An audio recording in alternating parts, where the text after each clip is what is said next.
Hello friends, अगर फिर से बहुत बहुत स्वागत है आप सभी का हमारे इस यूट्यूब चैनल मेजर टारगेट पे।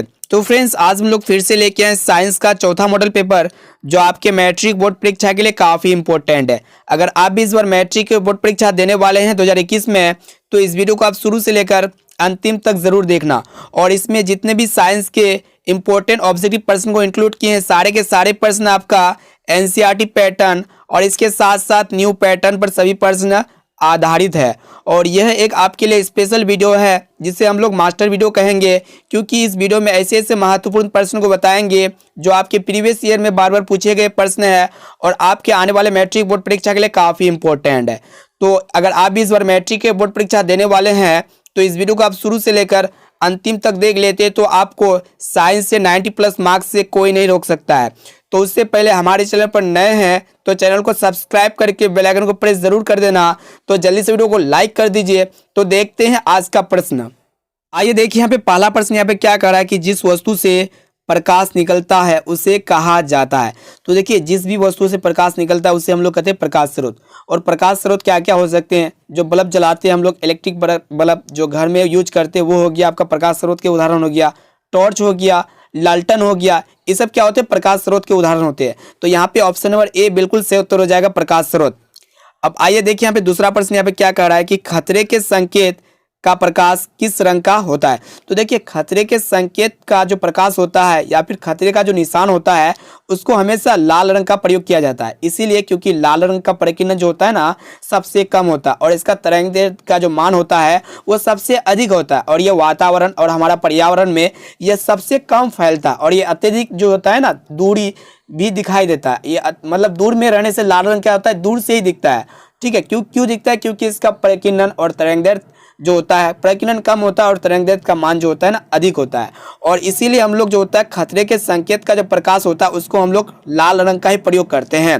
तो यहाँ पे ऑप्शन नंबर डी बिल्कुल सही उत्तर हो जाएगा, लाल। अब आइए देखिए यहाँ पे तीसरा प्रश्न यहाँ पे क्या कह रहा है कि 1 जूल और 1 सेकेंड के अनुपात को क्या कहते हैं। तो देखिए, 1 जूल और 1 सेकेंड के अनुपात को हम लोग 1 वाट कहते हैं। और 1 वाट जो होता है विद्युत शक्ति का SI मात्रक होता है। तो यहाँ पे ऑप्शन नंबर डी बिल्कुल सही उत्तर हो जाएगा, 1 वाट। वाट को हम लोग W से दिखाते हैं, यानी कि 1 W। अब आइए अगला प्रश्न देखते हैं। देखिए यहाँ पे चौथा प्रश्न यहाँ पे क्या कह रहा है कि चुंबकों के सजातीय ध्रुवों के बीच परस्पर क्या होता है। तो देखिए, चुंबक में 2 ध्रुव होता है, एक होता है उत्तरी ध्रुव और एक होता है दक्षिणी ध्रुव। पहले हम लोग बात कर लेते हैं विजातीय ध्रुव के बारे में। तो देखिए, विजातीय ध्रुव क्या होता है? जब 2 चुंबक के विजातीय ध्रुव उत्तरी और दक्षिणी एक दूसरे को आकर्षित करते हैं तो वहाँ पे विजातीय ध्रुव होता है। लेकिन सजातीय ध्रुव में क्या होता है कि उत्तरी और दक्षिणी ध्रुव जब एक दूसरे को प्रतिकर्षित करता है तो होता है आपका सजातीय ध्रुव। यानी कि चुंबक के सजातीय ध्रुव क्या होते हैं? आपस में प्रतिकर्षित करते हैं। यहाँ पे ऑप्शन नंबर बी बिल्कुल सही उत्तर हो जाएगा, प्रतिकर्षण होना। अब आइए अगला प्रश्न देखते हैं। देखिए यहाँ पे पांचवा प्रश्न, ये भी काफी महत्वपूर्ण प्रश्न है। देखिए यहाँ पे क्या कह रहा है कि विद्युत मोटर परिवर्तित करता है। ये प्रश्न बहुत ही इंपॉर्टेंट है और बहुत बार आपके मैट्रिक के बोर्ड परीक्षा में पूछे जा चुके हैं। तो इस बार शायद आपके मैट्रिक बोर्ड परीक्षा में आ सकते, इसको अच्छी तरह से आप याद कर लीजिए। तो देखिए, विद्युत जो होता है मोटर, ये विद्युत मोटर जो होता है एक यांत्रिक मोटर होता है, ठीक है। और इलेक्ट्रिक मोटर यानी कि एक विद्युत मोटर जो होता है एक यांत्रिक मोटर होता है जो विद्युत ऊर्जा को यांत्रिक ऊर्जा में बदलता है। यानी कि विद्युत मोटर का कार्य क्या होता है कि विद्युत ऊर्जा को यांत्रिक ऊर्जा में बदलना। यहाँ पे ऑप्शन नंबर बी बिल्कुल सही उत्तर हो जाएगा, ऑप्शन नंबर बी। अब देखिए यहाँ पे छठा प्रश्न यहाँ पे क्या कर रहा है कि लेंस की क्षमता का SI मात्रक है।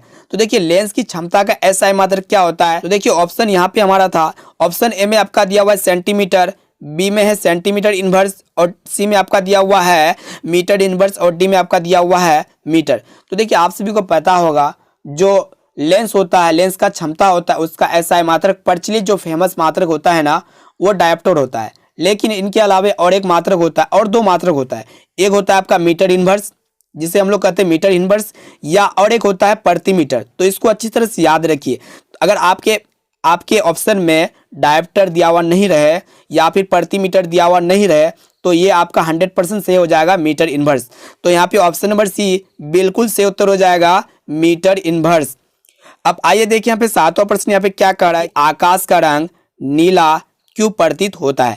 तो देखिए आकाश जो होता है वो आकाश का रंग नीला क्यों प्रतीत होता है, जब सूर्य से प्रकाश आता है, जब वातावरण में प्रकाश प्रवेश करता है तो वातावरण का जितना भी पार्टिकल्स होता है, जितना कण होता है, उससे टकरा के प्रकाश क्या होता है, इधर उधर बिखर जाता है। लेकिन वातावरण में कण श्वेत प्रकाश के नीले रंग को परावर्तित कर देता है। वातावरण के जो कण होते हैं ना, वो श्वेत प्रकाश के नीले रंग को क्या कर देते हैं, छिटका देते हैं, परावर्तित कर देते हैं, और इसी कारणवश क्या होता है कि आकाश का रंग नीला दिखाई देता है। तो यहाँ पे किसके कारण आकाश का रंग नीला दिखाई देता है, प्रकाश के प्रकीर्णन के कारण। प्रकाश का प्रकीर्णन का अर्थ होता है जब प्रकाश वातावरण में प्रवेश करता है तो वातावरण में बहुत सारा पार्टिकल्स होता है, और उस पार्टिकल्स में प्रकाश जैसे पड़ता है तो चारों तरफ छिटका देता है। लेकिन एक ऐसा प्रकाश है नीला, ये उसको क्या कर देता है, परावर्तित कर देता है, यानी कि वापस ऊपर ही भेज देता है। इसके वजह से क्या दिखता है, आकाश का रंग नीला दिखता है। तो यहाँ पे ऑप्शन नंबर बी बिल्कुल सही उत्तर हो जाएगा, प्रकाश के प्रकीर्णन के कारण। अब आइए अगला प्रश्न देखते हैं। देखिए यहाँ पे आठवां प्रश्न यहाँ पे क्या कर रहा है, विद्युत चुंबकीय प्रेरण की खोज किसने की थी। तो देखिए ये प्रश्न मैट्रिक बोर्ड परीक्षा के लिए काफी महत्वपूर्ण है। तो देखिए ऑप्शन देख लेते हैं। ऑप्शन ए में आपका दिया हुआ है मैक्सवेल ने, बी में दिया हुआ है फैराडे ने, और सी में देखने पा रहे हैं एम्पियर ने, और डी में आप देखने पा रहे हैं फॉलोइंग ने। तो देखिए विद्युत चुंबकीय प्रेरण का जो खोज करने वाले थे वो हमारा महान वैज्ञानिक, महान साइंटिस्ट फैराडे ने किए थे। तो यहाँ पे ऑप्शन नंबर बी बिल्कुल सही उत्तर हो जाएगा, फैराडे ने। अब आइए अगला प्रश्न देखते हैं। देखिए यहाँ पे 9 नंबर प्रश्न यहाँ पे क्या कह रहा है कि प्रतिबिंब का आकार हमेशा वस्तु के आकार के बराबर है तो दर्पण होगा। तो देखिए कौन सा दर्पण में जो प्रतिबिंब जो होता है, जो इमेज होता है, जो फोटो होता है, उसका आकार जो होता है ना, वस्तु के आकार की इक्वलिटी होता है, बराबर होता है, तो वो कौन सा दर्पण होता है। तो देखिए समतल दर्पण यानी कि प्लेन मिरर जो होता है उसमें प्रतिबिंब का जो आकार होता है वो वस्तु के आकार के हमेशा बराबर होता है। तो यहाँ पे ऑप्शन नंबर सी बिल्कुल से उत्तर हो जाएगा, समतल दर्पण। अब आइए अगला प्रश्न देख लेते हैं। देखिए यहाँ पे 11 नंबर प्रश्न यहाँ पे क्या कह रहा है कि 1 किलो वाट घंटा बराबर होता है। हालांकि यहाँ पे घंटा नहीं दिया हुआ है, यहाँ पे घंटा 100% होगा, 1 किलोवाट घंटा बराबर होता है। तो देखिए 1 किलोवाट घंटा बराबर जो होता है ना, वो आपका होता है 3.6 गुना 10 के पावर 6 जूल के। तो यहाँ पे ऑप्शन नंबर ए बिल्कुल से उत्तर हो जाएगा, 3.6 गुना 10 के पावर 6 जूल। तो यहाँ पे देखिए प्रश्न किस टाइप का था कि 1 किलोवाट बराबर होता है। ऐसे में तो 1 किलो वाट जो बराबर होता है ना 1000 वाट के बराबर होता है, लेकिन यहाँ पे आपको किसी भी ऑप्शन में देखने को मिल रहा है 1000 वाट नहीं मिल रहा है ना। तो यहाँ पे प्रश्न में आपका क्या हो जाएगा, 1 किलोवाट घंटा, यानी कि इसे हम लोग कहते हैं AKWH। AKWH जो बराबर होता है ना वो आपका 3.6 गुना 10 की पावर 6 जूल के बराबर होता है। अब आइए अगला प्रश्न देखते हैं। देखिए यहाँ पे 11वां प्रश्न यहाँ पे क्या कह रहा है कि हमारे घरों में जो विद्युत आपूर्ति की जाती है वह है। देखिए हमारे घर में जो विद्युत इलेक्ट्रिक करंट का हम जो सप्लाई देता है वो कितना वोल्ट का होता है, वही क्वेश्चन पूछ रहा है। तो देखिए ऑप्शन ए में दिया हुआ है 220 वोल्ट पर दिष्ट धारा होती है। नहीं, ये तो नहीं होगा, यानी कि यहाँ पे क्या कह रहा है कि 220 वोल्ट पर दिष्ट धारा, दिष्ट धारा का अर्थ होता है डीसी करंट, ये नहीं होगा। उसका 20 नंबर ऑप्शन देखिए यहाँ पे क्या कह रहा है कि 12 वोल्ट पर दिष्ट धारा होती है, ये भी नहीं होगा। उसके बाद सी नंबर देखने पा रहे हैं कि 220 वोल्ट पर प्रत्यावर्ती धारा होती है। देखिए हमारे घर में जो इलेक्ट्रिक करंट यूज करते हैं ना, हम लोग जो इलेक्ट्रिक करंट का जो सप्लाई दे रहे हैं तो कितना वोल्ट का दे रहे हैं, 220 वोल्ट पर प्रत्यावर्ती धारा दे रहे हैं, यानी कि ये ऐसी करंट दे रहे हैं कितना पर, 220 वोल्ट पर। सी यहाँ पे बिल्कुल सही उत्तर हो जाएगा, 220 वोल्ट पर प्रत्यावर्ती धारा होती है। अब आइए अगला प्रश्न देखते हैं। देखिए यहाँ पे 12 नंबर प्रश्न, ये भी महत्वपूर्ण प्रश्न। देखिए यहाँ पे क्या कह रहा है कि अवतल दर्पण की फोकस दूरी उसकी वक्रता त्रिज्या की क्या होती है। तो देखिए अवतल दर्पण या फिर कोई दर्पण रहे, कोई भी दर्पण रहे, तो अवतल दर्पण की जो फोकस दूरी होती है ना उसकी वक्रता त्रिज्या की क्या होती है, आधी होती है। यानी कि कहने का अर्थ हुआ जो ये एफ होता है, यानी कि एफ जो होता है ये R/2 होता है, यानी कि फोकस दूरी जो होता है ना वक्रता त्रिज्या के आधी होती है। अब आइए अगला प्रश्न देखते हैं। तो यहाँ पे देखिए ऑप्शन नंबर बी बिल्कुल सही उत्तर हो जाएगा, आधी। अब आइए अगला प्रश्न देखते हैं। अब आइए देखिए यहाँ पे 13 नंबर प्रश्न यहाँ पे क्या कह रहा है कि नेत्र लेंस की फोकस दूरी कम हो जाने से कौन सा दृष्टि दोष होता है। तो देखिए ये प्रश्न बहुत इंपॉर्टेंट है। देखिए जब नेत्र लेंस की फोकस दूरी कम हो जाता है ना तो व्यक्ति को दीर्घ दृष्टि दोष या फिर दूरदृष्टि दोष का सामना करना होता है। तो यहाँ पे ऑप्शन नंबर बी बिल्कुल सही उत्तर हो जाएगा, दूरदृष्टि दोष।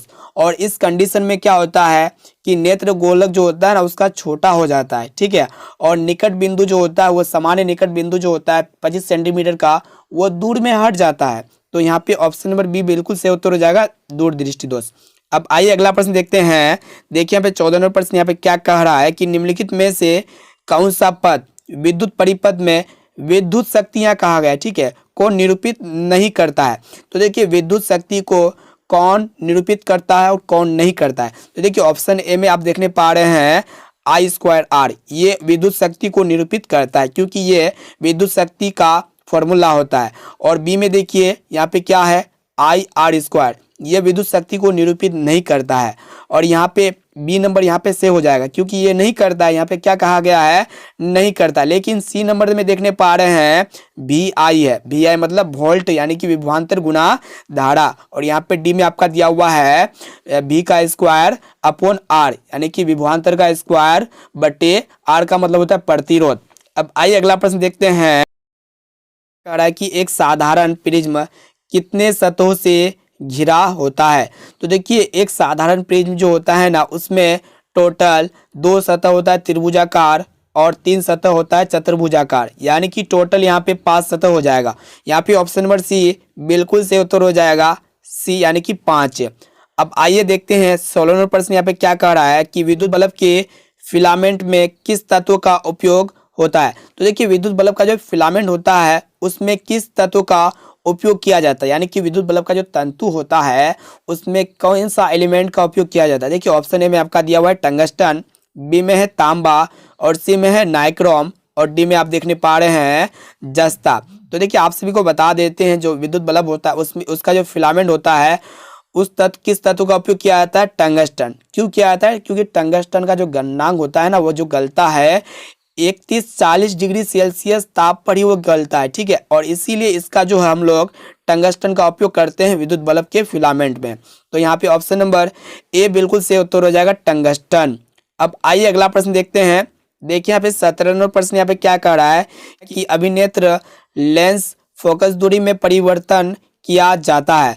देखिए ऑप्शन देख लेते हैं। ऑप्शन ए में आपका दिया हुआ है पुतली द्वारा, बी में है दृष्टि पटल द्वारा और सी में आपका दिया हुआ है पक्षमापी मांसपेशियों द्वारा और सी में आप देखने पा रहे हैं परितारिका द्वारा। तो देखिए अभिनेत्र लेंस जो होता है उसके फोकस दूरी में चेंजिंग किया जाता है किसके द्वारा, पक्षमापी मांसपेशियों द्वारा। तो यहाँ पे ऑप्शन नंबर सी बिल्कुल सही उत्तर हो जाएगा, पक्षमापी मांसपेशियों द्वारा।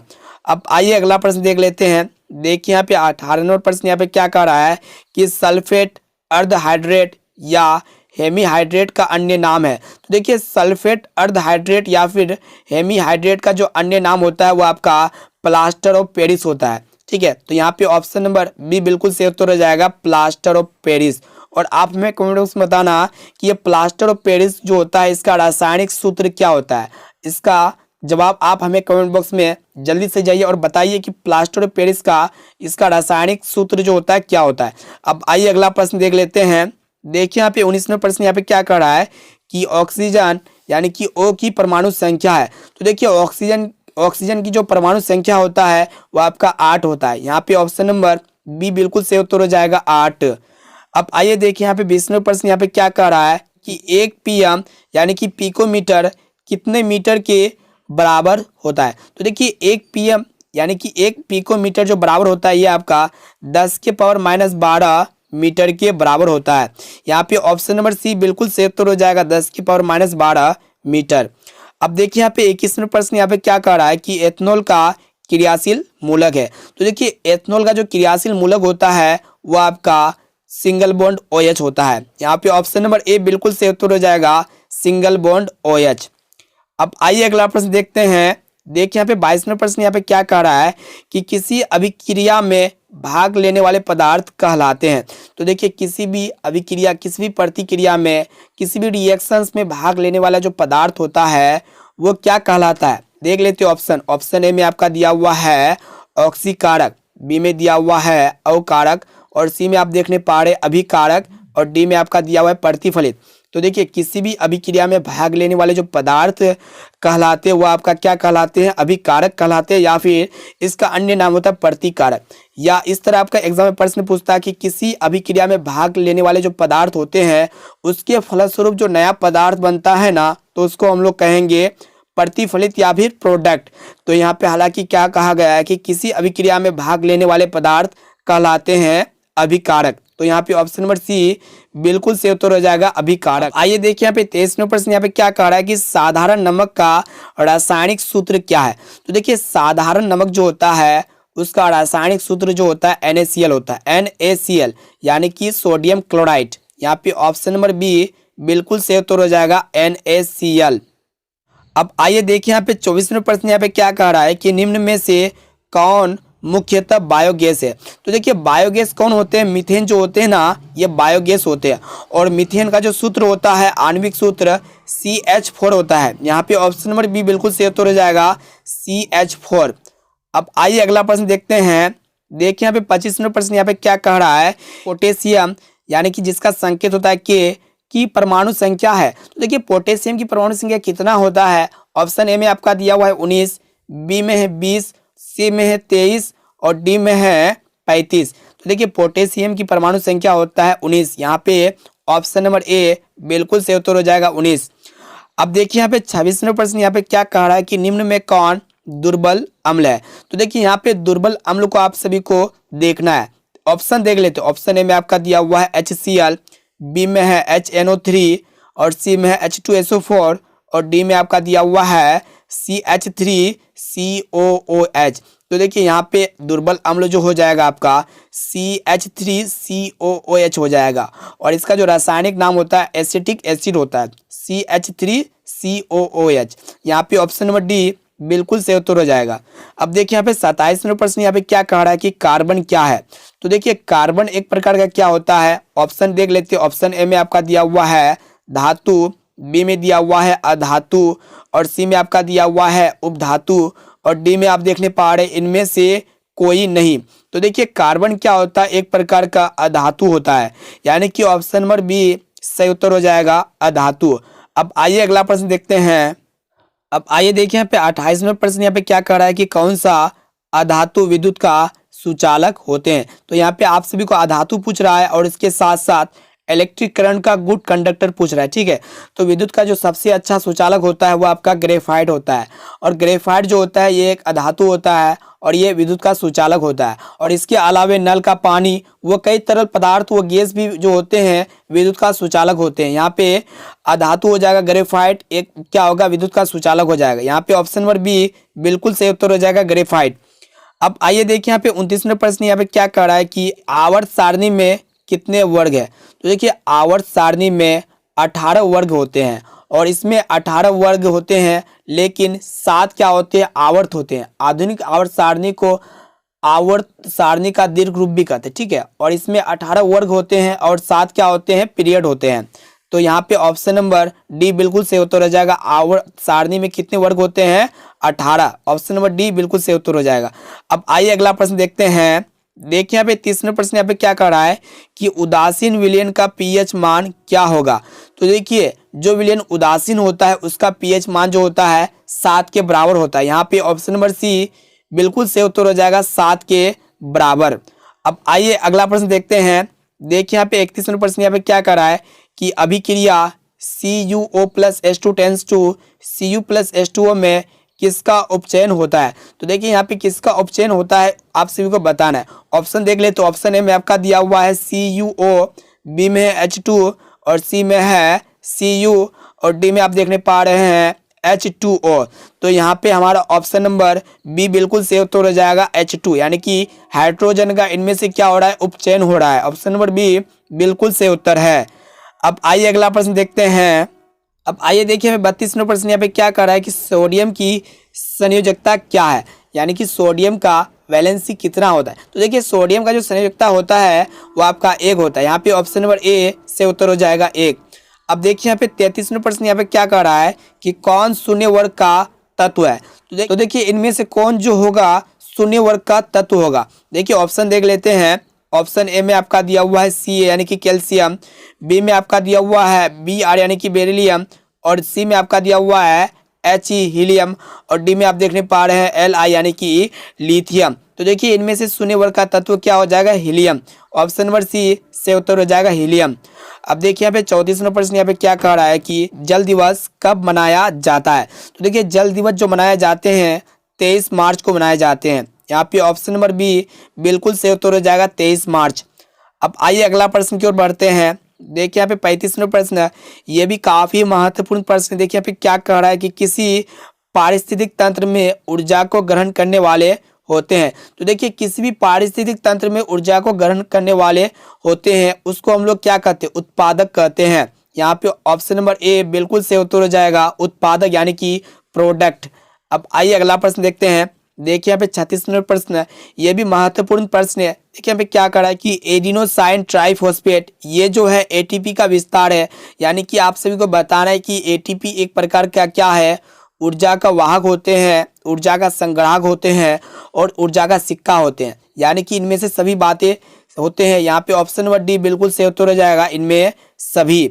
अब आइए अगला प्रश्न की ओर बढ़ते हैं। देखिए यहाँ पे 37वां प्रश्न है, ये भी महत्वपूर्ण प्रश्न है। देखिए यहाँ पे क्या कह रहा है कि इस स्वपोषी पोषण के लिए आवश्यक है, यानी कि जो स्वयं पोषण करता है ना उसके लिए क्या क्या आवश्यक होते हैं। तो देखिए उसके लिए आवश्यक है कार्बन डाइऑक्साइड तथा जल, क्लोरोफिल, सूर्य का प्रकाश, यानी कि सभी आवश्यक होते हैं। इनमें से सभी यानी कि ऑप्शन नंबर डी बिल्कुल सही उत्तर हो जाएगा उपर्युक्त सभी।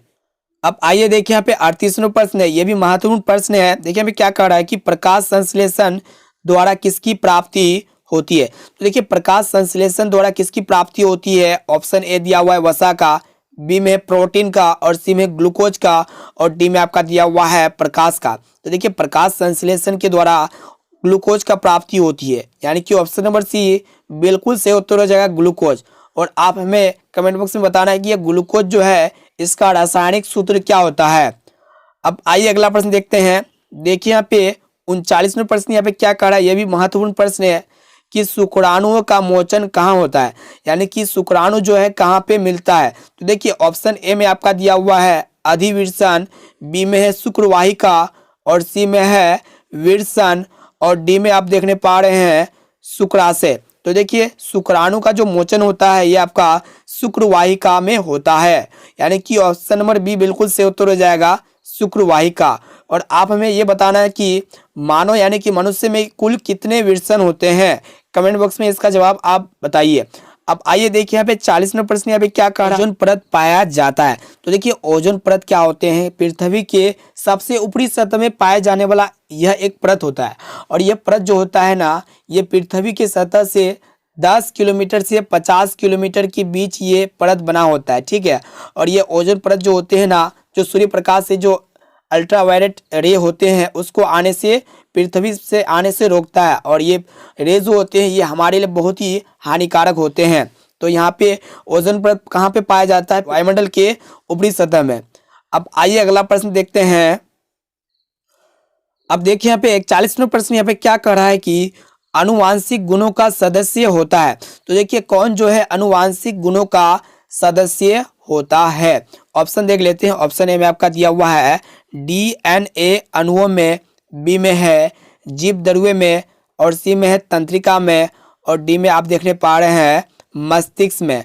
तो देखिए आनुवांशिक गुणों का जो सदस्य होता है ये आपका होता है कहाँ पे होता है, डीएनए अणुओं में होता है, यानी कि ऑप्शन नंबर ए सही उत्तर हो जाएगा।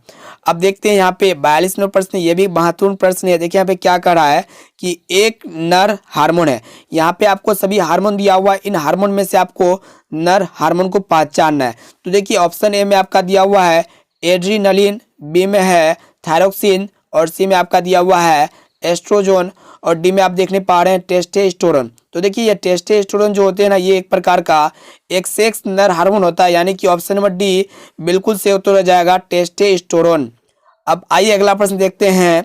देखिए यहाँ पे 43वां प्रश्न है, ये भी महत्वपूर्ण प्रश्न है। देखिए यहाँ पे क्या कर रहा है कि शुक्राणु का निर्माण होता है। तो देखिए शुक्राणु का जो निर्माण होता है ना ये विर्षण में होता है, यानी कि ऑप्शन नंबर ए बिल्कुल सही उत्तर हो जाएगा विर्षण में शुक्राणुओं का निर्माण होता है। अब आइए देखिए यहाँ पे 44वां प्रश्न है, ये भी महत्वपूर्ण प्रश्न है। देखिए यहाँ पे क्या कह रहा है कि किस वैज्ञानिक को आनुवांशिकी का पिता कहा जाता है? तो देखिए किसे आनुवांशिकी का पिता कहा जाता है? ग्रेगर जॉन मेंडल, इसे हम लोग आनुवांशिकी का जो है पिता कहते हैं, यानी कि ऑप्शन नंबर बी बिल्कुल सही उत्तर हो जाएगा, ग्रेगर जॉन मेंडल। अब आइए अगला प्रश्न देखते हैं। देखिए यहाँ पे 45वां प्रश्न यहाँ पे क्या कह रहा है कि एक कोशिकीय शैवालों में जल का परिवहन होता है, यानी कि एक कोशिकीय शैवाल जो होते हैं उनमें जल का परिवहन किसके द्वारा होता है? ऑप्शन ए में आपका दिया हुआ है परासरण द्वारा, बी में दिया हुआ है चालनी नलिका द्वारा, और सी में दिया हुआ है विसरण द्वारा, और डी में आप देखने पा रहे हैं इनमें से कोई नहीं। तो यहाँ पे ऑप्शन नंबर सी बिल्कुल सही उत्तर हो जाएगा, विसरण द्वारा। आइए अगला प्रश्न देख लेते हैं। देखिए यहाँ पे 46 नंबर प्रश्न है, यह भी मोस्ट इंपोर्टेंट प्रश्न है। देखिए यहाँ पे क्या कह रहा है कि मछली के हृदय में कोष्ठकों की संख्या होती है। तो देखिए मछली का जो हृदय होता है ना, उसमें कुल कितने कोष्ठक होते हैं? देखिए मछली के हृदय में टोटल 2 कोष्ठक होते हैं। यहाँ पे ऑप्शन नंबर ए बिल्कुल सही उत्तर हो जाएगा, 2 कोष्ठक। अब आइए अगला प्रश्न देखते हैं। आइए देखिए यहाँ पे 47वां प्रश्न यहाँ पे क्या कह रहा है कि निम्नलिखित में कौन एमिनो अम्ल के विखंडन से बनता है? तो देखिए अमीनो अम्ल के विखंडन से कौन बनता है? ऑप्शन ए में आपका दिया हुआ है CO, यानी कि कार्बन डाइऑक्साइड, बी में दिया हुआ है CO, और सी में आप देखने पा रहे हैं NH3 यानी कि अमोनिया, और डी में आप देखने पा रहे हैं बी और सी दोनों सही है।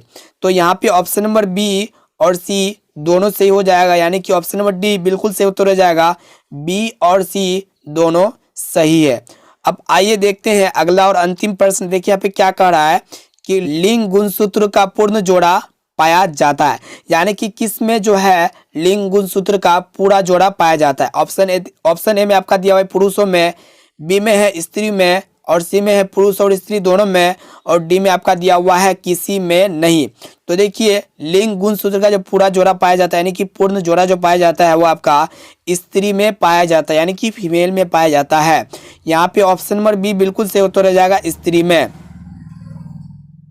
तो दोस्तों आज के लिए इतना ही, फिर मिलते हैं जल्दी अगले वीडियो पे, और इस वीडियो को अपने दोस्तों में एक बार जरूर शेयर करें। अगर अभी तक आप इस वीडियो को लाइक नहीं किए तो प्लीज़ इस वीडियो को लाइक ज़रूर करें। इस वीडियो का लाइक टारगेट रखते हैं 200, तो उम्मीद है आप इस 200 लाइक को जल्दी आप पूरा कर देंगे। तो दोस्तों आज के लिए इतना ही, फिर मिलते हैं जल्दी अगले वीडियो पे।